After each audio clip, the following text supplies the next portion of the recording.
আসসালামু আলাইকুম। বিশ্ব কাঁপানো খবর জানাচ্ছি আমি মেহজাবিন ইসলাম। আপনি দেখছেন বিশ্বপ্রবাহ। নিউ ইয়ার উদযাপনের সময় ভয়াবহ হামলায় ইউক্রেনের নিহত ২৪। যে কারণে দেশ ছাড়ার হিড়িক পড়েছে ইসরায়েলে। নতুন বছরেও যুদ্ধ টেনে আনছে রাশিয়া, অভিযোগ জেলেনস্কির। যুক্তরাষ্ট্রের চাপের মুখে রাফাহ ক্রসিং পুনরায় খুলতে রাজি হল ইসরায়েল। কঙ্গোতে সহিংসতায় ১৫০০ বেসামরিক নিহত। চেনাব নদীতে জলবিদ্যুৎ প্রকল্প নিয়ে ভারতকে হুঁশিয়ারি দিল পাকিস্তান। এতক্ষণ শুনলেন সংবাদের শিরোনাম। এবার চলুন দেখে নিই প্রতিটি সংবাদের বিস্তারিত। নিউ ইয়ার উদযাপনের সময় ভয়াবহ হামলা ইউক্রেনের, নিহত ২৪। ইংরেজি নববর্ষ উদযাপনের সময় রাশিয়ার অধিকৃত খেরসন এলাকায় ভয়াবহ হামলা চালিয়েছে ইউক্রেন। এতে অন্তত ২৪ জন নিহত হয়েছে, আহত হয়েছে আরও কমপক্ষে ৫০। বৃহস্পতিবার এমন অভিযোগ করেছে মস্কো। রাশিয়ার দাবি, ইউক্রেনের দক্ষিণাঞ্চলীয় খেরসন অঞ্চলের রুশ নিয়ন্ত্রিত অংশে ইংরেজি নববর্ষ উদযাপনের সময় একটি হোটেল ও ক্যাফেতে হামলা চালায় ইউক্রেনীয় বাহিনী। সংবাদ মাধ্যমের প্রতিবেদনে বলা হয়েছে, এ বিষয়ে ইউক্রেনের সামরিক বাহিনী তাৎক্ষণিকভাবে কোনো মন্তব্য করেনি, বরং এর আগে ইউক্রেনই অভিযোগ করে আসছিল রাশিয়ার হামলায় ইউক্রেনের বিভিন্ন শহরে বহু বেসামরিক মানুষ নিহত হয়েছে।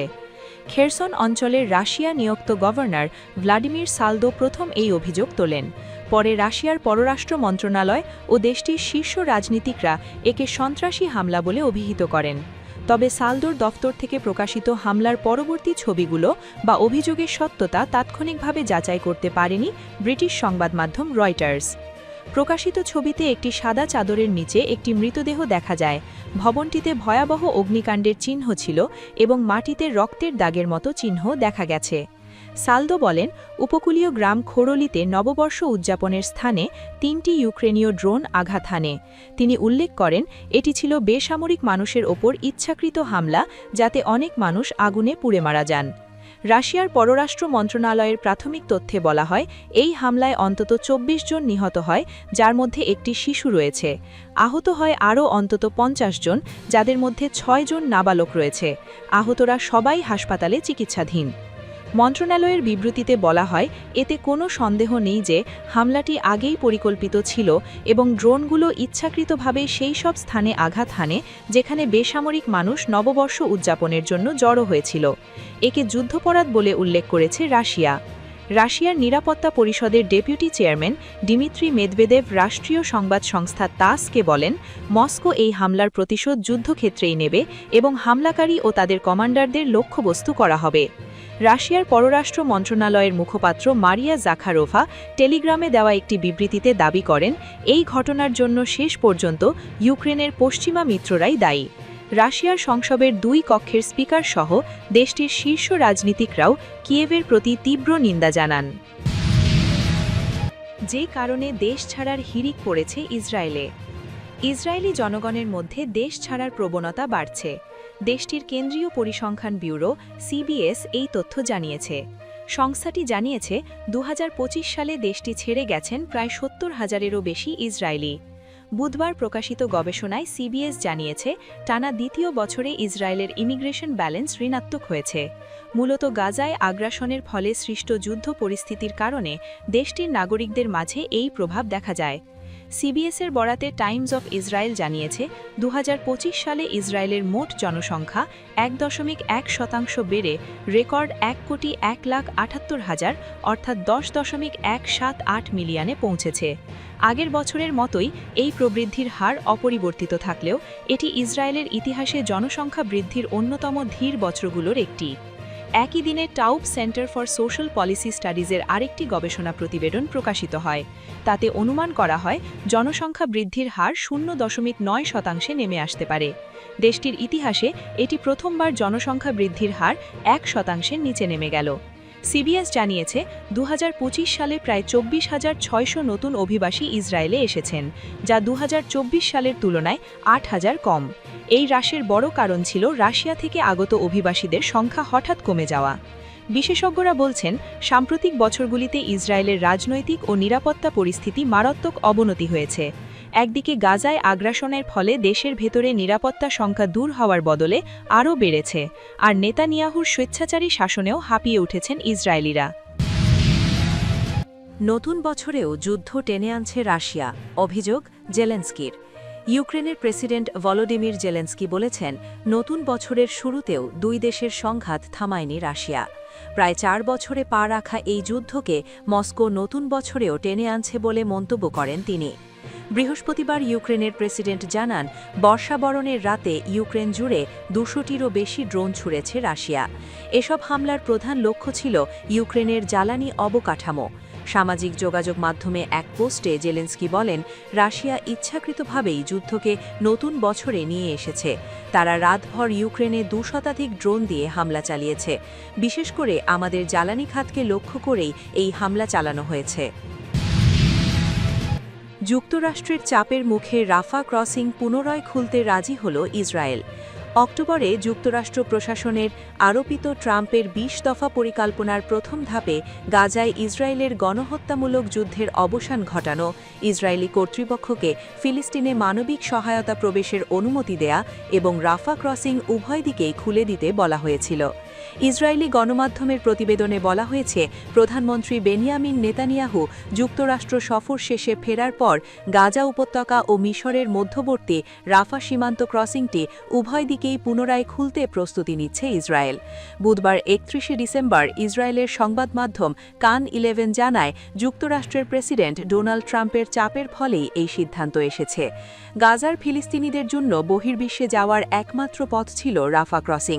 তবে 2024 সালের মে মাসে ইসরায়েলি বাহিনী ক্রসিংটির ফিলিস্তিনি অংশ দখল করে, পরে সেখানে থাকা ভবনগুলো ধ্বংস করে এবং যাতায়াত বন্ধ করে দেয়। ফলে ফিলিস্তিনি নাগরিক, বিশেষ করে রোগীদের জন্য মারাত্মক মানবিক সংকট সৃষ্টি হয়। রাফা ক্রসিং দখলের মাধ্যমে গত 20 বছরে প্রথমবারের মতো ইসরায়েলি বাহিনী সরাসরি সীমান্ত ক্রসিংটির নিয়ন্ত্রণ নেয়।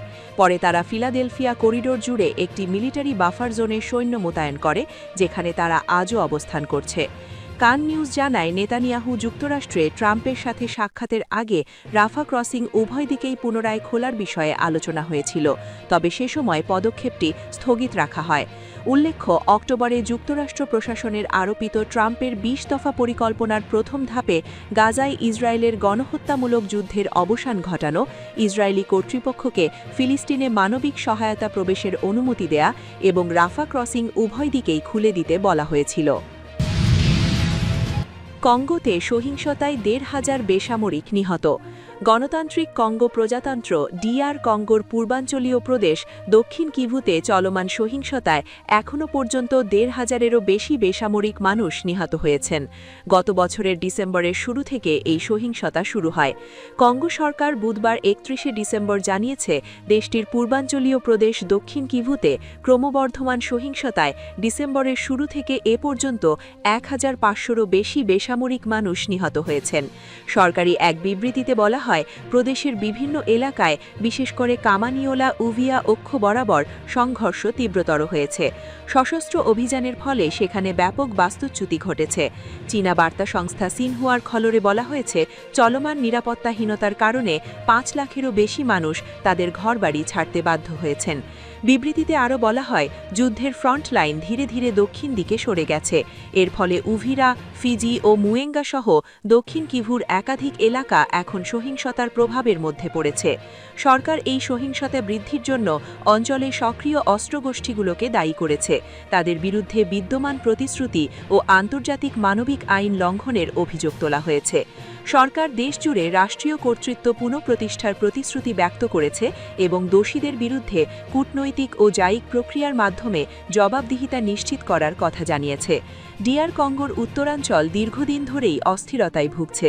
2021 সালের শেষের দিকে M23 বিদ্রোহী গোষ্ঠীর পুনরুত্থানের পর পরিস্থিতি আরও খারাপ হয়। কিনশাসা বারবার অভিযোগ করে আসছে, প্রতিবেশী দেশ রুয়ান্ডা এই গোষ্ঠীকে সমর্থন করছে, তবে এই অভিযোগ অস্বীকার করেছে কিগালি। চেনাব নদীতে জলবিদ্যুৎ প্রকল্প নিয়ে ভারতকে হুঁশিয়ারি দিল পাকিস্তান। জম্মু কাশ্মীর চেনাব নদীর প্রস্তাবিত জলবিদ্যুৎ প্রকল্প ইস্যুতে ভারতের কেন্দ্রীয় সরকারকে হুঁশিয়ারি দিয়েছে পাকিস্তান।